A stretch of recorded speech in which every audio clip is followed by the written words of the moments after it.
Some parents make the mistake of pampering their children. They think they are loving the child, but they end up spoiling them. And if you are one of those parents, either you are already facing some trouble because of it, or the trouble is coming, I assure you. What kind of trouble? You have probably made your child's life so comfortable that they now fight with you the moment you ask them to do something difficult or something they disagree with. You have given them so many privileges or luxuries that they can't adjust in tougher conditions outside the home. You have perhaps been saying yes to all their demands and now they can't accept a no. They get angry and throw tantrums every time you refuse to fulfill their wish. You have maybe given them so much that they don't even value any of it. In short, they are spoiled. Why do parents do it? There could be many reasons. You want them to have the life you never had. You don't have time to spend with them and thus you just shower them with toys, gifts and luxuries. Or maybe this is how you actually show your love. You don't know any better way. Or possibly you think your child will hate you if you say no to them and you want your child to love you, at least more than they love your spouse. Whatever the reason you might have for pampering your child, my recommendation to you is very simple. Don't do it. But of course it's not that simple. The problem is complex. You as a parent have a certain level of wealth and resources. What will you do with it if you're not going to let your children enjoy them? And where is the line? Like how much should you give? How much is too much? How much is too little? There is obviously no measurable or one size fits all answer for this. As the cliche goes, it depends. But I'm going to give you a framework to think about this problem. Consider following points. First, try to predict and answer this question. When this child becomes an adult, would they be able to sustain the current level of privileges or not? The answer to this question will change every so often. Someday your child will seem very responsible and talented. Someday it will feel they are useless and incompetent. But you must keep those questions in mind. Will your child be able to afford the rent of the big house they are living in? Are they capable enough to buy the expensive branded clothes you buy them so casually? If not, how will the future look like?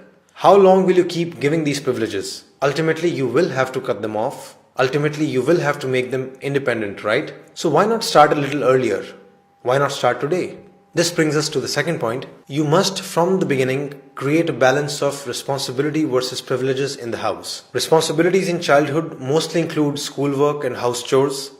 Some other responsibilities could be to remain healthy, maintain decorum in the house, even being respectful to parents, etc. You need to make privileges somewhat conditional on these responsibilities. Essentially, give them a taste of adult life, which is, if you don't work, you don't get the car.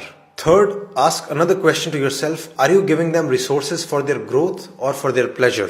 If you're spending money on your child's music classes, sports classes, books, etc., it's very different from spending money on their toys, gadgets, clothes, birthday parties. Basically, whatever you're spending on them, is it being used by the child to just have more fun, or is it being used to try out a new skill or to become better at something, to explore talents, to start a new project, etc.?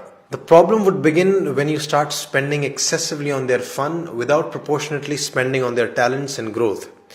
So make sure you're investing proportionately in their joys and their talents. Fourth, are you making them grateful towards what you're giving them? If you think, oh, I'll give them everything and then in future the children will love me. Bad news. It won't happen like that. They will most likely take everything for granted. More often than not, you'll just find them complaining about the things they didn't get. So it's your job to make them realize the value of what you're giving them. It's your job to make them thankful for it.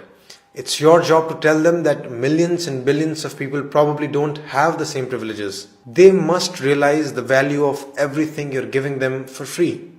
Like, why spend so much money and time on them only to be hated later? You give them everything and they grow up resenting you and not talking to you? What's the point of it all? Who did you do it for? So gratitude must be taught to them explicitly. And first step there would be to show gratitude to your own parents consistently. Fifth, you must make your child experience no from time to time. They must learn to deal with it. Of course, don't do it arbitrarily. Say no only when you have good reasons to say no, but do say it when needed. The main thing here is to learn to not be afraid of the child's anger or tantrums. In fact, if they show tantrums or anger, then you'll have to become even more strict in saying no. Your goal is to make sure that they accept your no with respect. And your objective is to teach them that their anger and tantrums will never turn a no into a yes. If you get scared and say yes to avoid fighting with them, you're only making them stronger. This is basic operant conditioning. By letting their anger win, you're reinforcing their bad behavior.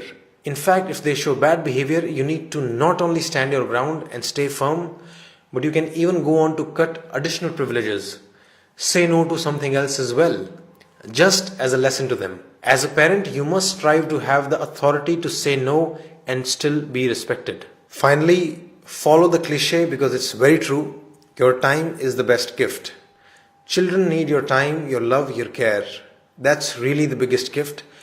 Pamper them with your time whenever you can, not with things. If you really want them to love you all your life, give them good memories with you, not just stuff which anyone can buy them. So these were my premises, and I repeat the conclusion: don't pamper your child too much. That's it. If you think your son or daughter needs counseling or life coaching, you should book an appointment either with me or a counselor in my team. I help adolescents and young adults in following areas: taking responsibility and developing work ethic, improving concentration and productivity, controlling screen addiction to video games, phone, TV, internet and social media, managing anger and bad temperament, reducing social anxiety and exam anxiety, dealing with depression, developing crucial human values like respect, gratitude, humility, compassion, etc., establishing basic health habits for diet, sleep and exercise. To book an appointment, option 1, just call me on this number or message me on WhatsApp. Option 2, you can directly go to our website page sridarlifeschool.com/counsel and fill the application form there.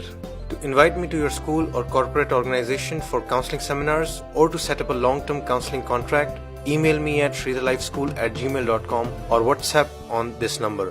An important request before you go: if you like the ideas shared in the video or you found some benefit in using them, I request you to help me in growing further. I'm trying to build a team of researchers and video makers so we can deepen our knowledge and make more such videos. You can support me by making a donation to Sridar Life School. Go to sridarlifeschool.com/donate. If you're watching on YouTube, you can use the Paytm link shared in the description below. Any amount is welcome. Thanks a lot for all of your support thus far. I really am very grateful.